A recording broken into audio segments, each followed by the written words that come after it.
हे अवघे जन दुर्बळ हे अवघे जन नारायणी विन्मुख नारायणी विन्मुख नारायणी विन्मुख नारायणी विन्मुख दुनिया हात जाती दुनिया हात जाती पात्र होती दंडासे पात्र होती दंडासे पात्र होती दंडासी पात्र होती दंडासी दोरीते पाप पुण्य दोरीते पाप पुण्य सवेशिन भिकेचा सवेशिन भिकेचा सवेशिन विकेचा सवेशिन विकेचा सांडुनिया हात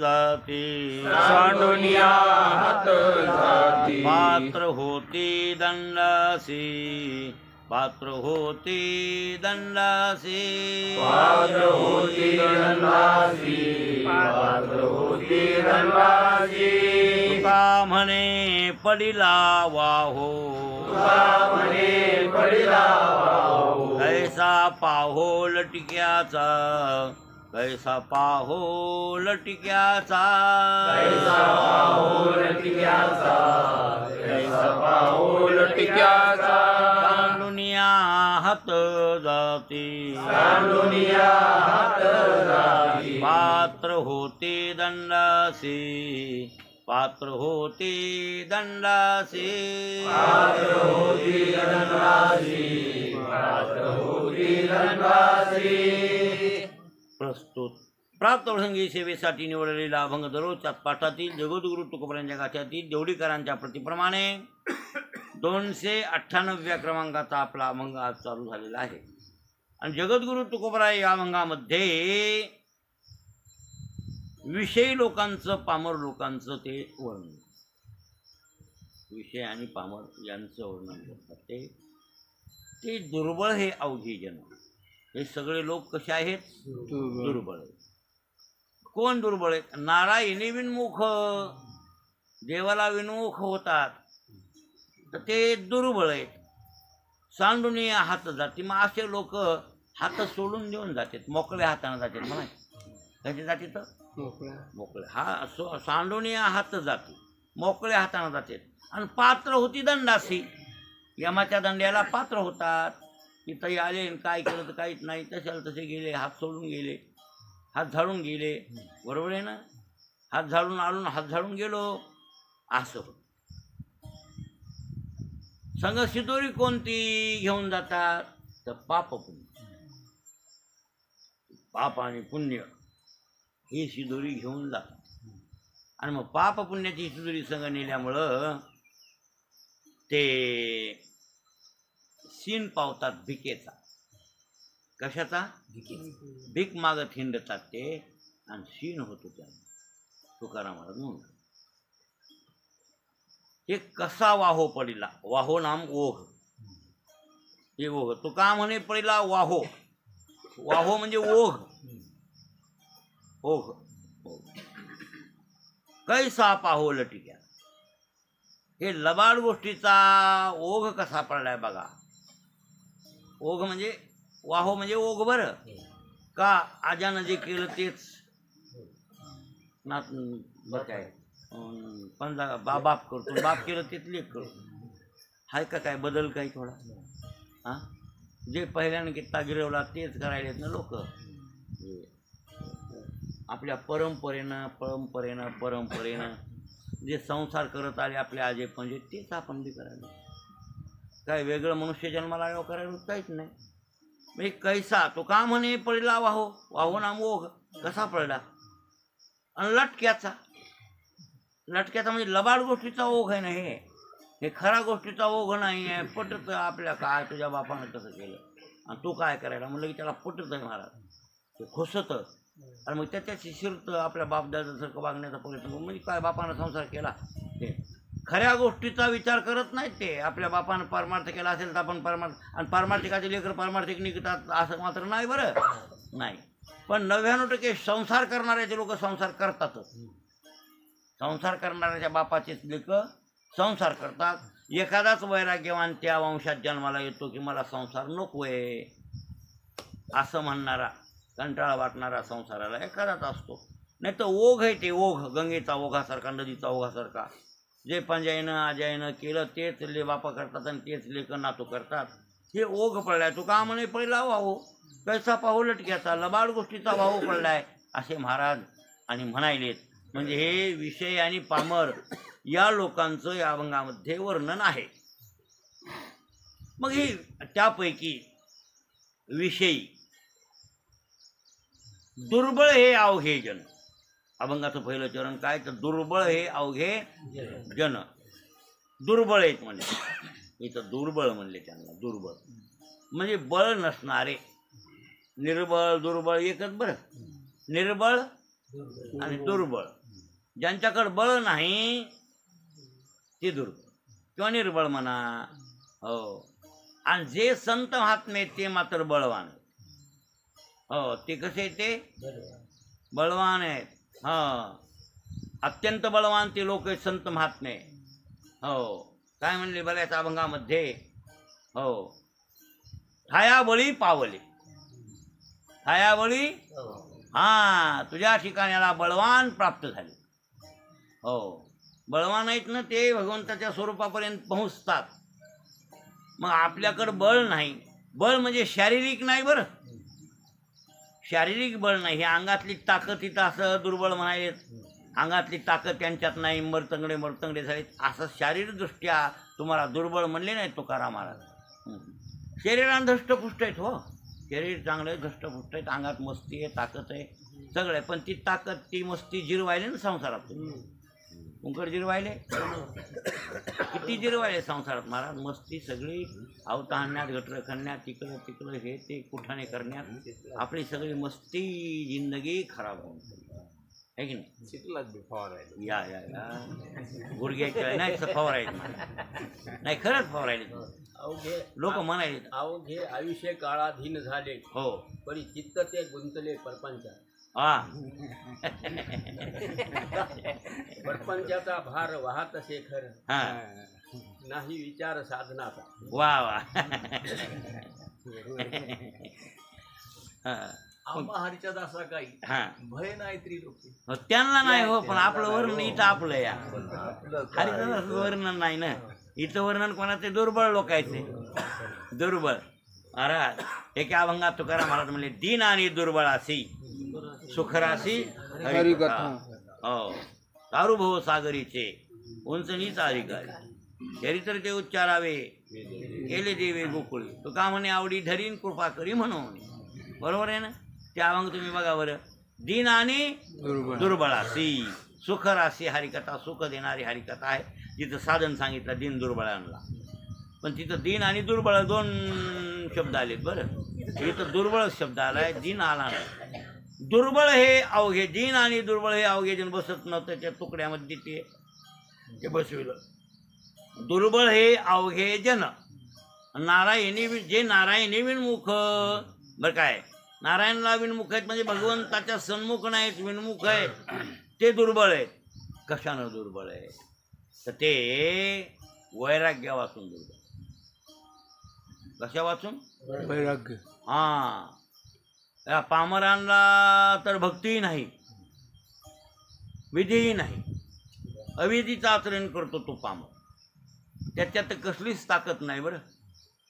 कसलीच ताकद नाही. पण विषयी जे लोक आहेत ना, विषयी विहित विषया म्हणजे वेद विहित भोगणारे जे लोक आहेत ना विषयी, ते सुद्धा दुर्बळ आहेत महाराज. सळ कापतात ते वैराग्याच्या बाबतीत. त्याची हिंमत नाही महाराज वैराग्याच्या बाबतीत. अंगात वैराग्यच लागतं. वैराग्याचं बळ लागतं परमार्थ प्राप्त करायला. काय लागतं? ज्ञाता ज्ञान जरी ज्ञात्याकडे ज्ञान जरी असेल ते वैराग्या वाचून कसं आहे? पांगळ आहे. पांगळ आहे, पंगू आहे. काय करायचं त्या ज्ञानाला? वैराग्याची साथ झाली तर ते धष्टपुष्ट ज्ञान असतं. वैराग्याच्या साथीशिवाय ते ज्ञान आणि पांगुळ बनतं. पांगुळ. हो. पांगुळ म्हणजे ताकद नाही त्याच्याकडे. दृष्टी आहे ज्ञानाची दृष्टी आहे, पण वैराग्याची पुष्टी अंगात नाही. दृष्टीला पुष्टी असावी, दृष्टीनं दिसेल. पण बाकी क्रिया काय कशाने होते? पुष्टीनं होते अंगातल्या. मग अंगात पुष्टी असली तर दृष्टीचा उपयोग आहे. अंगात पुष्टी आहे आणि दृष्टी नाही तरी उपयोग नाही. बरोबर आहे ना? धृतराष्ट्राकडे ताकद कमी होती, शारीरिक ताकद. 9,000 हत्तीचं बळ होतं त्याला. कोणला? धृतराष्ट्राला, आंधळ्याला. 9,000 हत्तीचं बळ काय थोडं झालं का महाराज? लय ताकदबाज होता. अहो ते भीमाला ऐकत नव्हता. कोण? हा, इतकी ताकद त्याच्याकडे होती. भलतं धष्टपुष्ट होतं ते. हो, भलती ताकद. फक्त डोळ्या वाचून आहे. डोळ्या वाचून. डोळे नव्हते म्हणून त्याला काही हिंडा येत नव्हतं, काय नव्हतं. दुसऱ्या हाताला घरावर हिंडवा असे नाही तर त्याला डोळे असते का ते. आणि खरा राजा तेच आहे पहिला. थोरला आहे ना, थोरला आहे. थोरला असल्यावर राजकारभार कोण करणार? धृतराष्ट्रच करणार महाराज. पण डोळे नसल्यामुळं पंडूला राज्य करावं लागले. लय ताकद आहे त्याच्याकडं, लय ताकद. कोणाकडं? धृतराष्ट्राकडं. 9,000 हत्तीचं बळ, 9 सहस्र नागाचं बळ. थोडं झालं नाग म्हणजे हत्ती. लय ताकद होती त्याच्याकडं. आणि हे देवाला माहीत होतं. ज्यावेळेस कौरव पांडव भारतीय युद्ध पूर्ण झालं आणि सगळं युद्ध झाल्यावर ते कौरव मारल्या गेले. दुर्योधन बी मारले. कोणी मारला? गदा हाणून भीमदादानं मारला. मांडी फोडली आणि दुर्योधन मेला. हे सगळं झाल्यावर आता राज्याभिषेक होणार. गावात हस्तिनापुरात येताना कुरुक्षेत्र आणि हस्तिनापुराचं 100 किलोमीटर अंतर आहे जवळ. किती? 100. इथून बिडाईत. हो, इथं युद्ध झाले. कुरुक्षेत्र तुम्ही बघितलं? हा, नाही, ते हस्तिनापूर गंगेत वाहून गेले. हो, जे खरं हस्तिनापूर होतं का, जे पांडवकालीन हस्तिनापूर आहे ना, ते गंगेत वाहून राहील ना. ते नष्ट झाले. पुनर्वसन आहे. जैनानं बळकावलं. पुन्हा जैन धर्म वाढला आणि जैन धर्म वाढल्यावर जैनानं बळकावलं. सगळे मंदिरं जैनाचेच केले. तिथं काही तथ्य ठेवलं नाही. उदासीनता आहे सगळी. तिथं काय आहे? उदासीनता आहे. हो, त्या हस्तिनापुरात काय नाही, निश्चित जैनाचे मंदिर येतं काय नाही. पण ते खरं हस्तिनापूर नाहीच आहे. जे खरं हस्तिनापूर पांडवकालीन होतं का, ते गंगा खाल्ला. कोण गंगा तुम्ही बघितलीच नाही काय? लांब आहे रे. तिथं आम्ही गेलतो ना आंघोळ्या करायला. गंगा भल तो तास मोठं, कुठवर वाळवंट, ते सगळं गाव त्याच्यातच गेलं. गंगेचं पाणी लई खोल. तिथं एकूण ओघ म्हणजे पाणी वाहिलेले. एक ओघ आहे तर नाही लय मोठे. मोठी गंगा पलकडे काही एकूण ओघ आहे तो. तिथे लहान आहे ते. आपल्या समोर होतं का? नाही लहान आहे. नदीवणी लहान आहे ते. पण ती हस्तिनापुरावरील लय मोठं आहे. गंगेचे ओघ बकळ तास झालेले आहेत. हो, गंगाच आहे ती. त्याला काय मग ते सगळे हे पांडव, 5 पांडव, कृष्ण परमात्मा सगळे हस्तिनापुरात गेले. हस्तिनापुरात गेल्यावर धर्मराजानं गोष्ट केली, देवा आम्ही धृतराष्ट्राचे पुत्र सगळे मार. गांधारी ताई आणि धृतराष्ट्र काका यांची वंदना करायला जावं म्हणतो. दर्शन घ्यावं. आता त्यांना कोणी नाही ना, सगळे लेकरं जे मेले. मग आमच्याशिवाय त्यांना कोण आहे? वंदना करावं म्हणतो. कृष्ण परमात्मा म्हणले करू. चल गेले कृष्ण परमात्मा. आधी मला जाऊ द्या म्हणले. त्याचा राग कसा आहे का सगळा मतलब काढून. जे हुशार आहे कोण? चतुरात विचारून स्वतः एकटे गेल्यावर आधी ह्या पांडवाला जाऊ दिलंच नाही. एकटाच गेला. एकटाच गेल्यावर त्या संजय होता ना त्याचा सेवक, कोणाचा? आंधळ्याचा. हां, कृष्ण परमात्म्यानं वंदना केली. नमस्कार, राम राम केला. त्यानं राम केला. संजय म्हणला धृतराष्ट्राला, बरं काय वासुदेव आलेत. वसुदेवाच्या पुत्राला वासुदेव म्हणत होते. वासुदेव आलेत म्हणले. बरं या म्हणा. बसले जवळ खुर्ची टाकून. गांधारी ताईचे दोन्ही बसले होते, नवरा बायको. कृष्ण परमात्मा म्हणले काय करावं म्हणले, माझ्या मनात नव्हतं हे. मी खूप सांगितलं म्हणजे तुमच्या पोराला, पण तुमच्या पोरानं ऐकलं नाही. काय करावं त्या दुर्योधनानं? शेवटी व्हायचं ते झालं आणि ते मेले म्हणले. ह्याच्यात पांडवाचा काही त्या मनानं गुन्हा पट हे तर राग शांत करण्यामुळे हे पाणी टाकायला म्हणा की हे भडकतेल म्हणून. आणि काय त्यांचा गुण आहे पांडवाचा बिचाऱ्याचा. तशी पांडवाची खूप दयाबुद्धी आहे. तुमची वंदना करण्याकरता मुद्दाम कुरुक्षेत्रावरून आलेली आहेत 5 पांडव तुम्हाला भेटायला बोलायला. आणि काय त्यानं ऐकलं नाही दुर्योधनानं म्हणून ते मेला. ते धृतराष्ट्र म्हणला हो म्हणला वासुदेवा काय करावं. मीही सांगत होतो पण ते ऐकलं नाही. सगळे 100ला 100 पोरं मेले. आता कोणी नाही आम्हाला. कृष्ण परमात्मा म्हणले कोणी नाही तरी पांडव आपलीच पोर आहे तुम्ही समजा. आणि त्याच्यातली त्याच्यात धर्मराजा फार तुमच्यासाठी तळमळ करतोय. रडायला आहे धर्मराजा. आमच्या चुलत्याचं कसं होईल. चुलत्याला काय वाटेल असा त्याचा मनातला भाग आहे. मी त्याला सांगितलं बाबा काय करावं ते तुझ्या चुलत्याची पोरं बेकार होती म्हणून मेले. तू तसा शोक करू नको. धर्मराज रडायला आहे अवघड करायला आहे. धृतराष्ट्राला पटलं धर्मराजाविषयी आणि त्याचं अंतकरण चांगलं होतं ना. धृतराष्ट्र म्हणला नाही धर्मच आहे म्हणला. त्याच्याकडे काही गुन्हा नाही म्हणला. ह्या पोऱ्यानंच पड्या केल्या काय करावं ऐकत नाही. त्याच्यात गांधारी ताई मात्र थोडी भडकली म्हातारी. ती मात्र खरं सांग म्हणली वासुदेवा हे तू जर भांडण मिटविलं असतं तर मिटत नव्हतं का. पण तुझ्या मनात नव्हतं मिटवायचं. हे भांडण तो वाढविलं. ते म्हणजे मी काय वाढविलं गांधारी ताई मी कशाला काय वाढवू. नाही नाही हे तोच केलं. तिचा राग उफाळून आला बरं काय कोणाचा. ती पतिव्रता होती. जन्मभर डोळ्याला पट्टी बांधणारी बाई काय साधी असते काय. सांगा ना तिला जमल्यापासून पट्टी बांधली होती तिनं. महाराज ही काय साधं आहे का काय. त्या बाईला वैरागी लागल की नाही. वैरागी होतं की नाही तिला. बघा ना विचार करा ना. तिला का सुबल राजाची पोरगी ती सुबल. तिच्या बापाचं नाव सुबल म्हणून सौबली म्हणतात तिला. आणि त्याच्या भावाचं नाव आहे ते काय शकुनी. ते शकुनीचा पोरगा उल्लोक. हे सगळे खोडीलच होते हे लोक. आणि त्या सुबल राजाची सौबली ते इथं धृतराष्ट्राला ज्यावेळेस देऊ केली ते ठरलं सुपारी फुटली त्यावेळेला तिला कळालं तुला जे नवरा बघून दिलाय केलाय ते भीता आंधळा आहे काही त्याला दिसत नाही. ती म्हणली जसा असेल तसे. पतीनं दिलं आपल्या बापानं दिलं तिथं लेकीनं राहणं कर्तव्य. आपल्या बापाच्याच मनात ते कुरुकुलाची पटराणी व्हावी. आणि नवरा आंधळा दिला असेल तर देऊ द्या काय.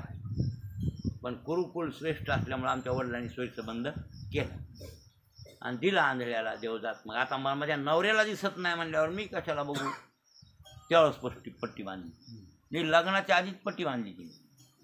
कोणी मी आता जन्मभर पाहणार नाही. माझ्या नवऱ्याला दिसत नसेल तर मी तरी कशाला बघू. अशी म्हणणारी बाई जगात कोण आहे सांगा बरं. माझ्या नवऱ्याला साखऱ्या खायच्या नाही मी कायला खाऊ म्हणजे आहेत का.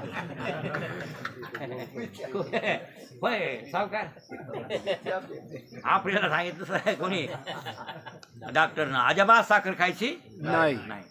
आणि मग त्याच्या बायकोनं म्हणली काय मालकाला साखर काय नशिबाला आली साखऱ्या बिमारी झाली आणि डॉक्टरनं सांगितलं साखर खाऊ नका. आता साखर मी खाणार नाही अशी म्हणणारी आहे कोणी. ही तर मुलीची गोळे खाते कोण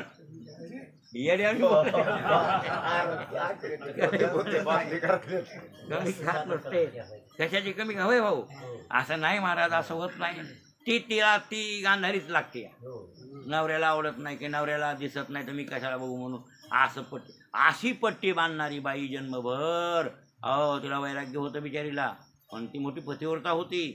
आणि मग तिचा राग उफाळून आला आणि तिनं शाप दिला कोणाला कृष्ण परमात्मा. हे वासुदेवा हे भांडण मिटवायचं खरं तर तुझ्या हातात होतं. हे तुझ्यामुळंच वाढलं. पांडव तुझ्यामुळंच हे केलं नाही तर पांडव भांडण करीत नव्हतं. तू आज चेतावणी दिली. आज 35 वर्षाला तुझं कुळ सुद्धा नष्ट होऊन जाईल.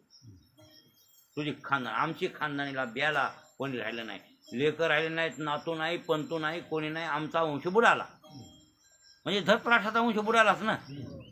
तसा तुझाही वंश बुडत आणि सगळे तुझे यादव 35 वर्षाला मरून जाते. हसला देव राग नाही आला त्याला. ते करायचंही होतं पुढे. 35 वर्षाला सगळे खानदान बरखास्त करूनच निजामाला द्यायचं होतं ना. हां मग तिचा शाप त्यानं मान्य केला. ते म्हणला असंच हो आमची खानदान बी आलीच हो असा म्हणला बरं काय. पण म्हणला गांधारी ताई राग करू नका, आता तुम्ही राग करायला मला शाप दिला, देव जा, आम्ही सहर्ष स्वागत करतो तुमच्या शापाचं, घडून यायचं तर घडून येऊ जा, हो जा, आणि होणार ते होणार आहे, ठीक आहे. पण धर्मराज यायचे म्हणात भेटायला, पांडव तुम्हाला भेटा वाटायला त्याला, तुमचे लेखच आहेत ते, पुतणे तरी लेखच की हो, तुमचं काय, येऊ द्या म्हणली पांडव, येऊ द्या. पांडवायचा काय मी अपराध धरीत नाही, कोण म्हणली, येऊ द्या म्हणली पांडव. तुला की कृष्ण परमात्म्यानं खून केली सेवकायला, आणा पांडव. आले 5 पांडव. आल्यावर कृष्ण परमात्म्यानं आधीच केलं होतं, धृतराष्ट्र भीमाला भेटणार आहे आणि भीमाला दाबून मारते, इतकी ताकद कोणात आहे, आणि सगळ्याचा राग त्याचा भीमावर आहे.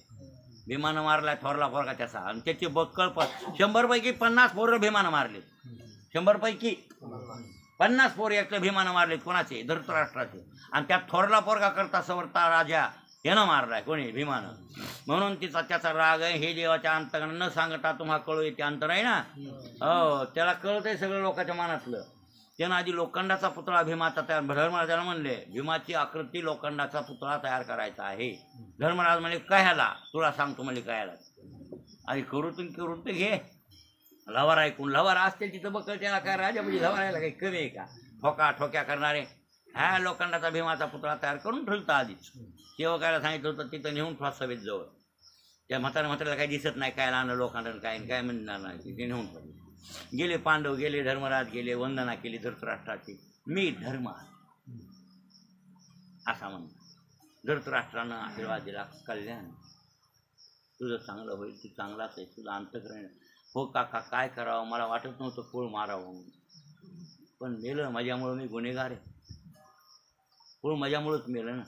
मी राजा होणार किंवा दुर्योधन राजा होणार, त्या राजा त्यासाठी, आमच्या स्वार्थासाठी आम्ही आमची खानदान बरबाद केलं, आमच्या कुळाचा नाश केला, बरं काय. त्याच्याबद्दल तुम्ही आम्हाला शाप द्या आणि मला मारून टाका, का मी गुन्हेगार आहे. धृतराष्ट्र म्हणायला लागला तसा राग करू नको, वाईट वाटून घेऊ नको, होणाऱ्या गोष्टी होत्या, ते ऐकायला गेलं पोरगं, त्याला तरी काय करावं, आता नाविलाज झालं. तू तसा मनाला लावून घेऊ नको, तू फार अंतकरण तुझं कवळ आहे, आणि तसं होतं बी ते निर्मळ ना. कोण, धर्मराज महाराज. त्याला काही म्हणले नाही, धृतराष्ट्र काही म्हणले नाही, उलट चोंबाळलं, शांतवन केलं, नको नको नको म्हणजे, तसं वाईट नाही म्हणले, मी राज्य करणारच नाही, मला राज्य नको आहे, काय करायचे खानदान बरबाद करून, असं म्हणू लागला धर्म. होणारी गोष्ट झाली तर काय करायची, तसं राख मानू असं. गांधारीच्या पाया पडले, गांधारीने आशीर्वाद दिला कोणला, धर्माला. तू खराच मोकळ्या मनाचा आहे. अरे तू त्या माझ्या पोराला सांगितलं होतंस काय की तू वज्रदेही कशाने होशील, त्यानं विचारलं होतं, तर तू खरं सांगितलं होतं की डोळे पट्टी होऊन बघ. मधातच कोणी चाटाळपणा केला, त्याला चड्डी घालायला आणि म्हणून ती पोरग माझं मेलं. नाही तर तू किती मोकळ्या मनात आहेस र, नाही तर वैऱ्याला कोणी सांगल का, पण तुझ्या मनात वैरभाव नाहीच, असा तू निर्मळ आहे. धर्मा तुझं चांगलं होईल. कोण म्हणू लागली, त्या दोघांचा आशीर्वाद मिळाला धर्माला. कृष्ण परमात्म्याला बरं वाटलं. अर्जुन गेला, अर्जुनाने वंदना केली. अर्जुनाला सूर्यस तू बाबा, तुझ्या शौर्याची ताकद कोणालाच नाही, भीष्म असो का कोणी द्रोण असो, सगळ्याला तो मारलंस, किती सूर बनावे तुझ्याकडे. अर्जुन बी म्हणला गांधारी ताई काय करावं हे ऐकायला गेले, म्हणला भाऊ पण आता हे काय नाविलाज होता, युद्धात काय, युद्धाची नीतीच तशी आहे, समोर बाप बी आला तर मारावं लागते, गुरु बी आला तर मारावं लागते, काय करावं ते आमचं हे युद्ध धर्म असा आहे, युद्ध धर्माला त्या दया नाही समोर, काय करावं असं म्हणला अर्जुन बी. त्यालाही काय म्हणण्यात, धृतराष्ट्र म्हणला भीम कुठे गेला, मला भीमाला लय भेटावं हो, आणि हे देवानं आधीच ओळखील तर बरं काय, हां भीमावर लय प्रेम आहे, भीमाला भेटा वाटायला म्हणले मला असं. ते म्हणले यायला भीम बी तुम्हाला भेटायला. हो, आणि मग ते लोखंडाचा पुतळा नेला आणि त्याच्या पुढे उभा केला. धृतराष्ट्र काका भीमा आला, कुठे असे हात बसरले, ये भीमा ये म्हणले त्याला. ते लोखंडाचा पुतळा पुढे सारला, महाराज कर कर कर कर दाबला, तिथं वाकूनच टाक. इतका राग होता त्या आंधळ्याचा बघ, छातीला लावून ते लोखंड दाबलं, कर कर कर कर कर, ते मोडून गेला पुतळा. महाराज किती लोखंडाचा पुतळा बरबाद झाला. पण छाती शेवट माणसाची ते लोक आलं, ते जड आहे आणि हे चेतन आहे. आणि शेवट कसं केलं तर आस्ती मांस हाड आहे, हाड दबले जरा, आणि उलटी झाली रक्ताची. कोणला? हा, ताकद पूर्ण लावली आणि त्याला मारण्यासाठी त्या भीमाला. त्याला शिंगरून मारायचं होतं असं दाबूनच. तसं दाबून मारलं असं समजलं त्यानं की भीम मेला पार झाला, पण उलटी रक्ताची झाली, बेशुद्ध झाला. कोण? उलटी रक्ताची झाल्यावर देवानं पाणी आणलं, तोंडाचं गुळण्या केल्या आणि सावधान केलं. पुन्हा म्हणायला, काय माझ्या रागानं भीम मारून टाकला. कोणी मारला? बेकार झालं वासुदेवा, मला राग आवरला नाही. माझे पोर भीमानं 50 मारले, दुर्योधनाला मारलं, ते राग आवरला नसल्यामुळं मी भीमाला मारलं. कृष्ण परमात्मा म्हणले, नाही मेला. का खरा भीम जिंकतात? हो, नाही मेला. बरं झालं. कसं काय? ते म्हणजे तुमच्या समोर आला होता ते लोखंडाचा भीम होता, आणि आम्ही मुद्दाम केला होता तुमचा कोप असा वाढणार आहे आणि तुम्ही त्याला बुगा करणार आहे, म्हणून त्याला बाजूला सारलं भीमाला आणि लोकांना पुढे उभा केलं, आणि ते लोकांना तुम्ही बुकना केलं. धृतराष्ट्र म्हणला, बरं झालं बाबा. काय म्हणला? भीमदादा म्हणला, बरं झालं बाबा. देवा, तुला सगळं कळतंय, मला माहिती होतं म्हणा, नाही तू म्हणतच होता. हे असं दाबून तुला फारच करीत होतं, मला ते हाडं तुला बुगा करीत होतं, इतकं आंधळ. महाराज, हे बळ आहे ना, हे शारीरिक बळ आहे, आणि शारीरिक बळ कोणाकडे असेल नसेल त्याचं काही घेणं देणं नाही. परमार्थात बळ कोणतं असायला पाहिजे? वैराग्य. कोणतं? हां, खरी ताकद वैराग्याचीच परमार्थाला असते. देवप्राप्तीला वैराग्य अंतःकरणाचा असेल तर भगवान मिळतो, अन्यथा देव मिळत नाही. विषयाचीच आवड ज्या माणसाला असते त्या माणसाला पुन्हा जन्माला, पुन्हा मरण, पुन्हा जन्म, पुन्हा मरण हे कधीच चुकत नाही. का? वैराग्य वाचून विषयाचा त्यागच होत नाही ना. विषयाचा त्याग करायला काय लागतं? अंगात वैराग्य लागतंय. तुम्ही समजू नका, ज्ञान फक्त दोष दाखविते. विषयातले दोष दाखवायला काय? ज्ञान. लक्षात आलं की नाही? भक्तीनं चित्त शुद्ध होते. भक्ती केल्यावर काय होते? चित्त शुद्ध होते. आणि झालेल्या अशुद्ध चित्तामध्ये सद्गुरूनं सांगितलेलं ज्ञान येते. त्यासाठी भक्ती आधी करावी लागते. का? तिच्या पोटातूनच ते जन्मतं. कोण? ज्ञान. वैराग्य तिच्यातूनच जन्मते, भक्तीपासूनच. दोन्ही लेकर तिचेच आहेत. पुढे भक्तीने धरले मागे ज्ञान वैराग्य ते स्थिर केली, त्याच पिढी होती सिद्ध आणून लावले, पंथिका केले उपकार सांगून. मग भक्तीतून हे दोन जन्मतात, ज्ञान वैराग्य लेकर. मग चित्त शुद्ध भक्तीनं होतं, आणि झालेल्या चित्तशुद्धामध्ये ज्ञान ठसावतं. केव्हा? भक्ती केल्याच्या. चित्तशुद्ध म्हणून तर चित्तशुद्ध तैसे चित्तशुद्ध नाही तेथ बोध करील. त्याच्यासाठी अभंग एक तुकाराम महाराजांनी केला, नाही निर्मळ जीवन काय करील सावन. पाणी नीट नाही, आणि धुणारी बाई म्हणायली, नाही कपडे कसे निघणार, मी साबण लावायली, बेंदाळात गोळा पिळायली. काय होय? बेंदाळात कपडे पिळायचे आणि साबण लावायचं. जमते होय? होय बालू. हा, मग तो आपलं तसंच व्हायलंय की हो? कसं व्हायलंय? कसं व्हायलं मानिका? होय मानिका? हा बालू, साबण लावायले तर तुम्हाला साबण लावले ना ते निकम महाराजानं रीण लावले का लाईक भाऊ आहे. हां, सगळे साबण लावले. मग सगळं साबण लावले, तुम्हाला धुतलं तरी निर्मळ केलं, मग कसं काय निर्मळ झालं नाही? निर्मळ जीवन हो, पाणी निर्मळ नव्हतं. पाणी निर्तून चित्त शुद्ध नव्हतं. अशुद्ध चित्तामध्ये ज्ञान ठसावत नाही, राहत नाही, स्थित नाही. लक्षात आलं की नाही? अशुद्ध चित्त आहे ना, मग तै काय नाही निर्मळ जीवन तर काय करील? तैसे म्हणजे ते ध्रुवचरण आहे. तैसे चित्त शुद्ध नाही तेथ बोध करील काही. बरोबर आहे ना? वांझान होती लेकुरे, काय करावे भरतारे? प्राण गेली या शरीर, हा, काय करील व्यवहार? काय करील व्यवहार? हो, प्राण गेली या शरीर तर काय करील व्यवहार? वांझान होती लेकुरे, त्याच्या आता मंगत आहे त्यात. तो वांझान होती लेकुरे तर काय करावे भरतारे? बरोबर आहे? त्याच्या पुढे आणखी नपुषका पुरुषाशी, तर बाईल काय करील त्याशी, असंही सांगितलं ना असंही सांगितलं. बाई वांझ आहे, नवरा मग शूर आहे, बरं काय, बाई वांझ आहे, ते लेकरं होतात का? नाही.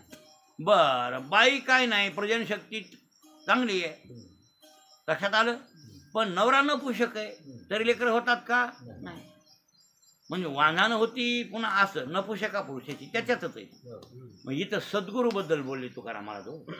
तुकाराम महाराजांना स्वतःवर बोलले असतील, म्हणजे महाराजांना एखादा माणूस नीट न झाला असेल तर असं बोलले. मग आणि झालं मग ममाजी वसायसारखे पाये चुरून कीर्तनला आणलंय त्या कडूला.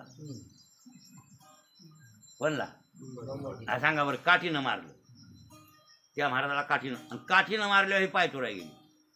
मंबाजी महाराज, मी आलो. कोण आलं? मी तुकाराम. तू क्या गायला आला? काठीनं मारल्यावर कातवायला. तुकाराम महाराज म्हणजे नाही हो, मी ह्याच्यासाठी आलो की तुमच्यासारख्या साधूला त्रास झाला. आमची म्हैस बी तुमच्या गेली ह्याच्यात बगीचा मोडला, कोड रेटला मशीनं, आणि म्या बी त्या वाटोरल्या कोपाट्या तुम्ही टाकलेल्या काढल्या. त्या मायासारख्यानं गुन्हा तुमचा करायनं पाहिजे होता, संताचा, साधूचा, महंताचा. पण माझ्याकडून गुन्हा झाला आणि तुम्ही मग तुम्हाला राग आला आणि तुम्ही मला मारलं तरी काय नाही होणार, या दगडासारख्याला काय होणार आहे, पण तुमचे हात दुखले असतील. कोण म्हणले? आणि त्याला हातानं रगडू लागले, त्याचं अंगार दाबू लागले. दुखला असेल तुमचं अंगार, तुम्ही महंत आहेत, वय झालंय, वयोवृद्ध आहेत, तपोवृद्ध आहेत, ज्ञानवृद्ध आहेत, मी नवतर नाही, मला काय रोग यायला आहे, पण तुमचं अंग दुखलं असेल, हो दाबलं, चला कीर्तनात. सांगा, पाय चोरून कीर्तनाला आणले ह्याला, कोणला? मंबाजीला. उपयोग झाला? मग त्याच्यासाठी म्हणावं लागलं नपुषका पुरुषा. बाईल काय करील? वांजानं होती लेकुरे काय करावे बघा. वांजाला लेकर होण्याच्या नवऱ्याचा गुन्हा आहे काय? तैसे चित्त शुद्ध नाही ते बोध करील बाई. हे सिद्धांत. हा, वृक्षेनं धरी पुष्पफळ, तर काय करील वसंत काळ. वा, मानिका हुशार हो. हा, होय नवनाथ. हा हाय हाय, त्याच अभंगात आहे. वृक्षंधरी पुष्पफळ, तर काय करील वसंत काळ. तुका म्हणे झालं ना माझं, सगळं झालं त्यातलं. तुका म्हणत राहिले, आता काढा हुडकून तुका म्हणे. त्या अभंग पूर्णच झालं म्हणायचं. महाराज, चित्त शुद्ध नसल्यावर तेच बोध करील. मग चित्तशुद्धी कशानं? भक्ती. चित्तशुद्धी कशानं होते? भक्तीनं होते. भक्ती केल्यावर चित्तशुद्धी होते आणि झालेल्या चित्तशुद्धीमध्ये ज्ञान ठसावतं. बरोबर आहे. आता ज्ञान ठसावलं, भक्तीनं चित्त शुद्धही झालं आणि ज्ञान सद्गुरूकडून प्राप्त झालं, तर ते टिकायचं असेल जर तर काय लागतं? हां, असं देवालाही प्रश्न पडला होता ज्ञानेश्वरीमध्ये. म्हणून ते म्हणले, विरक्ती वाचून कही तर ज्ञानाची तगण्याची नाही, कायशे विचारून ठाई ठेविले देवे. ह्या महाराज लोक काय करत? ज्ञान नाही का आज हो? करील वसंत काळ. तुका म्हणे झालं ना महाराज, सगळं झालं त्यातलं. तुका म्हणत राहिले, आता काढा हुडकून तुका म्हणे. त्या अभंग पूर्णच झालं म्हणायचं. महाराज, चित्त शुद्ध नसल्यावर तेच बोध करील. मग चित्तशुद्धी कशानं? भक्ती. चित्तशुद्धी कशानं होते? भक्तीनं होते. भक्ती केल्यावर चित्तशुद्धी होते आणि झालेल्या चित्तशुद्धीमध्ये ज्ञान ठसावतं. बरोबर आहे. आता ज्ञान ठसावलं, भक्तीनं चित्त शुद्धही झालं आणि ज्ञान सद्गुरूकडून प्राप्त झालं, तर ते टिकायचं असेल जर तर काय लागतं? हां, असं देवालाही प्रश्न पडला होता ज्ञानेश्वरीमध्ये. म्हणून ते म्हणले, विरक्ती वाचून कही तर ज्ञानाची तगण्याची नाही, कायशे विचारून ठाई ठेविले देवे. ह्या महाराज लोक काय करत? ज्ञान नाही का आज हो? प्रल्हाद शास्त्री, दैठणकर, हे ते सगळे हे ज्ञाते लोक नाहीत का जगामध्ये? आहे का नाही? ज्ञान नाही त्यांच्याकडे, पण वैराग्य. मग वाया कशा वाचून वाया चालले? ते वैराग्य वाचून ज्ञान वाया चालले. भाऊ, काय उपयोग व्हायना झाला त्या ज्ञानाचा. म्हणून टोपलंभर ग्रंथ ऐकण्यात मतलब नाही, आधी वैराग्य अंगात आणावं लागेल, तेव्हा मोक्ष मिळेल. नाहीतर मोक्ष मिळत नाही बरं काय. निष्ठ्या ज्ञानानं मोक्ष मिळत नाही. मोक्ष देईल ज्ञान, त्या बोला नाही आण, पण थारी आयुष्य म्हणून शुद्ध व्हावे. मन कसं शुद्ध झालं पाहिजे? उगा चकचकीत झालं पाहिजे. ठारा नाम ते तवा घासून घासून करा लख केला तसं मन निर्मळ झालं पाहिजे भाऊ. आणि निर्मळ मन झालं की काय हा वा वा वा वा वा हा तू का म्हणे चित्त झाली या निर्मळ आणि येवणी गोपाळ. मग भगवंत चित्तर येतो ठसावतो. बरं भगवंत म्हणजे ज्ञान आहे हो असं म्हणायला काय अर्थ? मोक्ष असं मोक्ष तरी देव आहे आणि देव तरी मोक्ष. मोक्ष हे त्याचं स्वरूपच आहे कोणाचं? परमात्म्याचं. असा त्याचा अर्थ आहे. म्हणजे निर्मळ चित्त झालं पाहिजे. निर्मळ चित्ते झाली नवनीते पाशाला पादर सुटते रे असं निर्मळ झालं पाहिजे चित्त. बरं हा तारे यायचे म्हण हो ज्ञानायन वैराग्य पांगळे हो अर्धी गडी ढासळे व्यक्तीनं देते न ते पुरुषार्थ. हो भागवत भागवत एकनाथी भागवत आहे बरं. हो आंधळ्या गरुडाचे पांक हाती ते कवन्या उपयोगा जाती तैसे सत्कर्माचे उपकी ठाती ज्ञाने विना. ते ज्ञाना वाचून ते आंधळे कोण? वैराग्य. गरुडाचे पंख आहेत म्हणजे आंधळ्याला. आंधळ्या माणसाला पंख कशाची मिळालीत? केवढी भरारी मारता येते गरुडाचे पंख म्हणल्यावर. पण दिसतंय का? म्हणजे ज्ञान वैराग्याविना आंधळे आणि ज्ञान वैराग्याविना पांगळे आणि वैराग्य ज्ञानाविना आंधळे असं असं असं. म्हणून इथं आपल्याकडे बळ कोणतं नाही तर वैराग्याचं. आणि वैराग्याचं बळ नसल्यामुळं किती विचारसागर ऐकायलेत, किती वृत्तीप्रभाकर ऐकायलेत, कितीही सगळं करायले तरीही पुन्हा संसारातल्या आणखीन मला गुटकुळ्या. बायको सुटना, लेकरं सुटना, काही सुटना, काही सुटना. त्याची आसक्ती काही जाईल ह्याची. मग ह्याची आसक्ती जर राहिली तर मग तुमचं ज्ञान काय कामात? कुछ काम नाही होय. विधी म्हणून बायको का आवडीची बायको? बायको बायको संग राहावं चित्तात असा बायको. मग आपल्या चित्तात आहे का संघ आहे? संघ बी आहे चित्तात बी. बरोबर आहे ना? लक्षात आलं का? गायचं वासरू संघच आणि चित्तात आहे. नाही गायचं रे डोंगरी चित्त बांधले वस्ते घरी. गाय डोंगरावर जरी तर असले तर तिचं मन कुठं असतं त्या वासरापासून. तसं आपलं हे झालेले हो.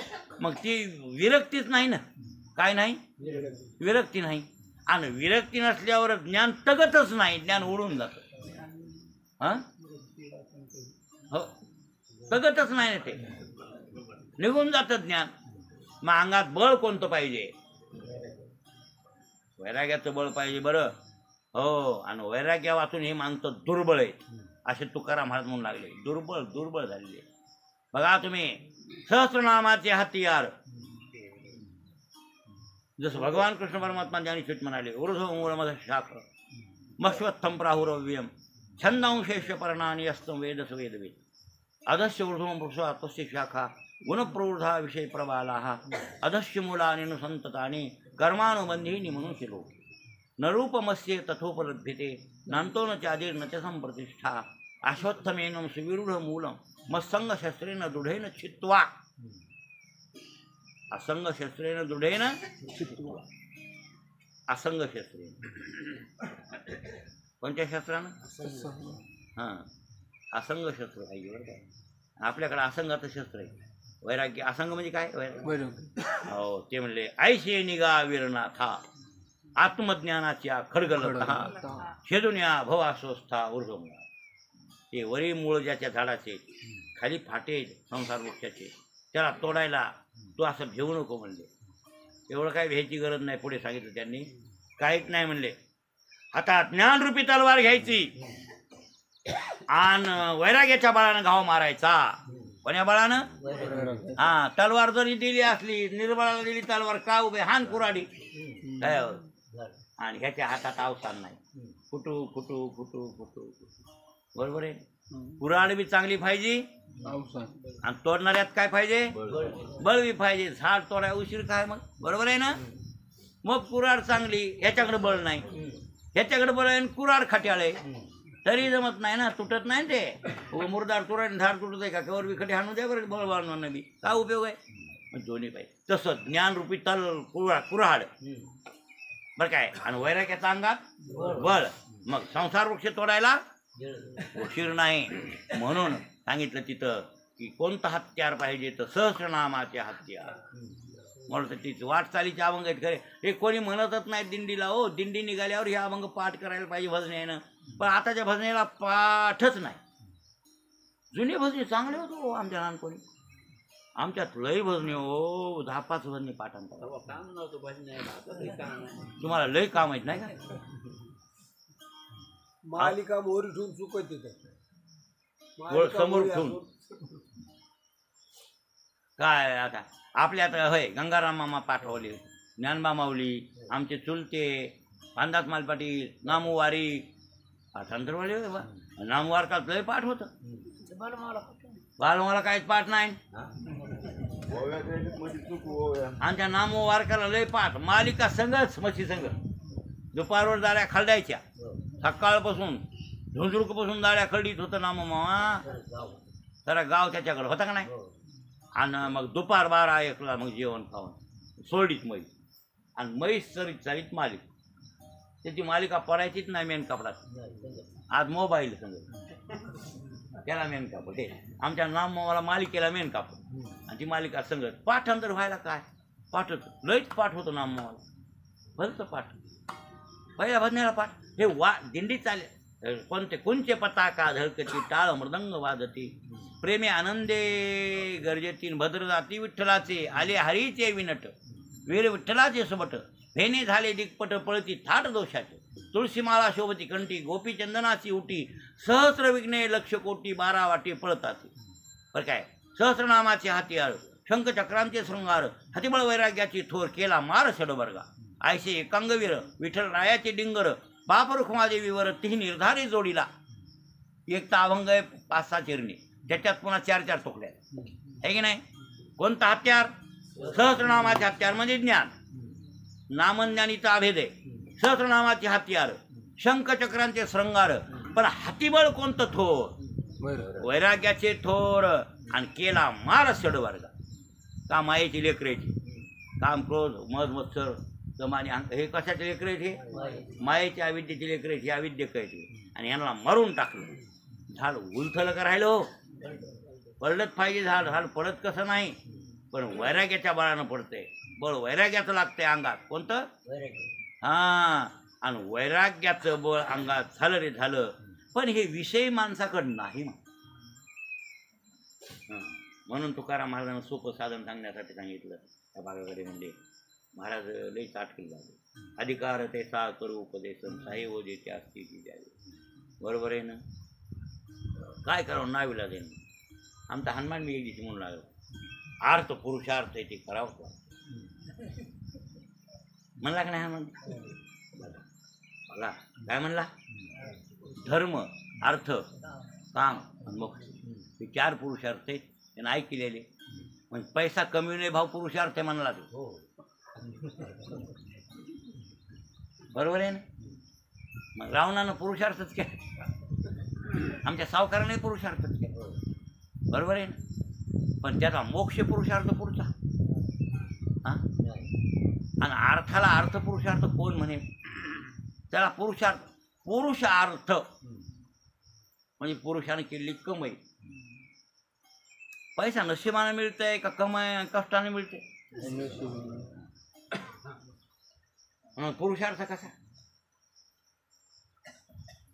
खेटर मानून मिळतंय म्हणला. काही रेग वाढा येत नाही काय काय लोकायला.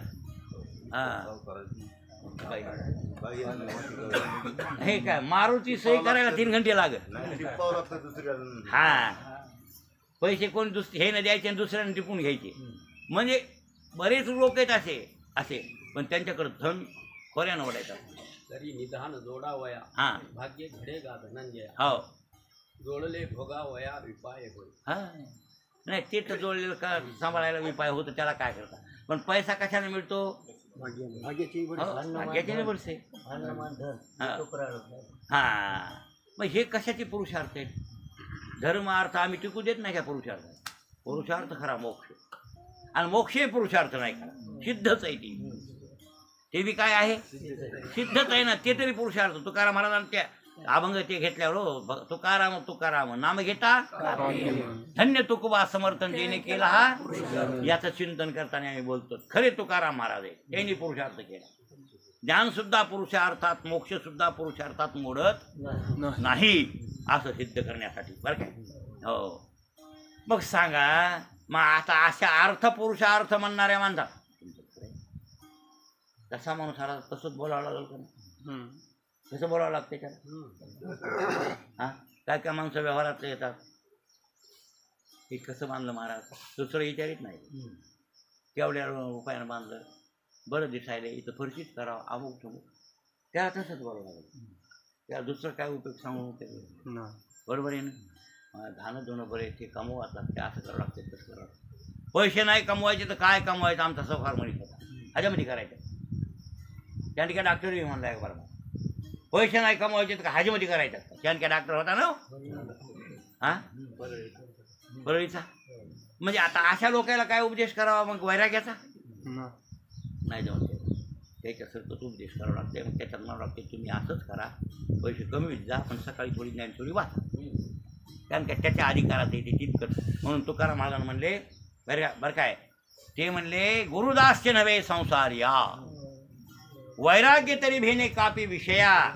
तैसे नाम नव्हे पंढरी राया दया सायास न लगत म्हणून गोड सर्व भावे आंघोळी नलगे तोंड धुवावे अर्थ चार दिवे नलगे घ्यावे संसारा त्याच्या पुढे बघा कर्मातवण पुरे संसारिक धर्म तो फलदायक नाम विठ्ठलाचे एक नाशी दुःख भावाचे नलगे सांडणे मांडणे अगमनिगमाचे दानणे अवघे तुका म्हणे विठ्ठल नामे आठले काहीच करू नका तुम्ही काय करा सावकार सकाळ संध्याकाळ विठ्ठल विठ्ठल म्हणत जा असं सांगावं लागलं की नाही ह्याला कसं सांगावं लागेल आणि बायको सोडून द्या लेकरं सोडून द्या काय महाराज येडं झालं का काय जमतंय का मग ह्याला वैरागी शिकवू नये मग ह्याला काय शिकवा भक्ती बरोबर आहे ना तुकाराम महाराज तेच आहे दुर्बळ हे अवघे जन हे जन कसे येतं दुर्बळ आहे तो यांच्याकडे बळ नाही वैराग्याचं मग म्हणले नाही तर बघा ना गुरुदास नव्हे संसार या वैराग्य तरी भेने कापी विषया काटा येते की नाही भरत तुला ते संसार सोड म्हणल्या सळ तळ कापत आहे सळ कापत आहे महाराज टाप नाही हाय टाप हा 2 वर्ष पायाला यात्रा करू 4 धाम 5 किलोमीटर 7 किलोमीटर 10 किलोमीटर चालायचं रोज येळात किती आपली ताकद किती आहे हो 50 किलोमीटर चढणं होत नाही आपल्याला नाही 10 चालतो हा आणि पायानं 4 धाम करायचे कसे लागतील तितके दिवस लागू द्या ताप ह्याची तुम्हीच निघत नाही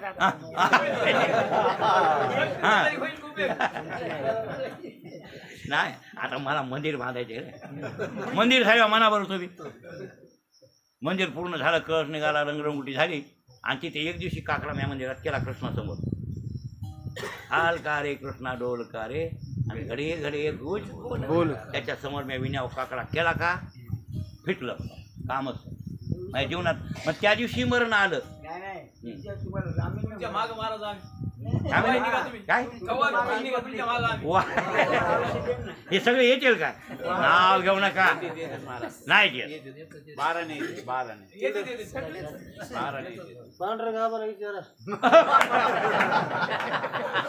ते तर म्हणजे हिमालयावर आणि खरं सांगतो पांढरंग आपाला जर जोडदार असता ते हरिद्वारामध्ये हॉटेलचा घात बसत होते एक जोडदार पाहिजे होता कोणीतरी आपा आपण इथंच बसू कुठं हरिद्वारा एक जोडदार झाला का हे खोली करीत होते आणि 3 टाइम हॉटेलचं खाऊन तिथं बसत हे ना जोडीदार भेटला नाही म्हणून ह्याला यावं बरं आले तिथं आल्यावर आमचा नैकुडचा बारून मिसळला द्यायचे ते बाळासाहेब रेवले ते बी तसा भेकुड आहे ते म्हणलं आपण इथंच बसू जमला जोडे आणि त्याच्यात मी बी मिसळून द्यायचं मला आपा काय घोर करू नका मी आहे तुम्हाला आणि खायला त्याला करायला होतं मला आपल्याला घ्या इथल्या लंगड्या खोळ्या त्याला खाऊ घालावं लागलं मग त्यानं खाऊ आम्हाला 2 टाइम खाऊ घातलं पण मला आपल्याला महादेवाचं लग्न लागले तिथं मला लागणार मला इथंच बसू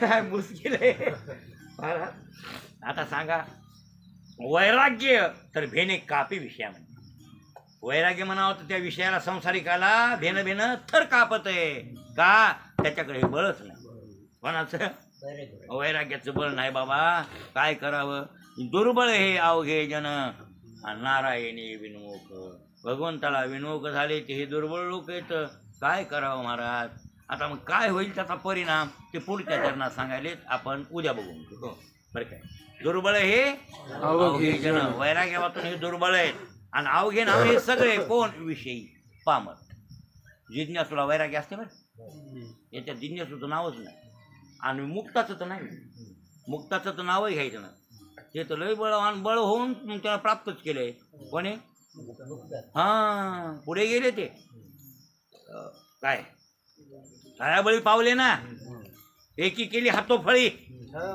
हा एकी केली हातोफळी कळलं का हा हातात हात घातले हबूक ठोकली कसा देव मिळवत नाही तो बघतो कसा देव मिळत नाही ते हा महाराज काय मुमुक्षु योग ज्ञानावळण आणि पुढती न येऊ या निघाले पैंज जाय त्याने पैंज केली मुमुक्ष माणसांनी मुमुक्षुनी पैंज केली आणि ह्याने ती एकी केली हातोफळी ठाया भळी मुक्त ते प्राप्त झाले आणि विषय तर भवस्वर्गा उभगले मुमुक्षु योग ज्ञाना ओळंगले पुढती न येऊ या निघाले पैंज जाय येत त्याच्याकडे बळ या कोणाकडे मुमुक्षु आणि ते तर प्राप्तच झालेले आहेत बळवान ते बळातले बळवान आहेत मग राहिला विषय आमचा तुमचा आमचा विषयी आणि त्याच्यापेक्षा थर्ड क्लास पामर ते विषय राहिलाय म्हणजे ह्याच्याकडे बळ नाही काय करावं म्हणून दुर्बळ हे अवघे जन तर नारायणी विनमुख भगवंताला विनमुख येतं आणि म्हणून त्याचा परिणाम काय व्हायला या लोकांचा या दुर्बळ लोकांचा देवाला विनमुख झालेल्या यांचा